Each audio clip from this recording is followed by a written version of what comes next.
Hello everyone, আজ দেখুন একটু পেঁপের তরকারি রান্না করতেছি।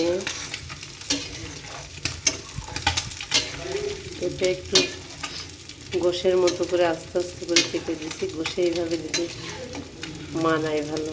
আমি আজকে তরকারিতে এইভাবে কাটছি, যে একটু এইভাবে কেটে মাছ দিয়ে রান্না করবো। কেমন হচ্ছে তরকারির কালারটা দেখছেন? পেঁপে তরকারি অনেক স্বাস্থ্যকর তরকারি, পেঁপে সবারই বেশিরভাগ পছন্দ। আমি মাছ ভেজে নিচ্ছি।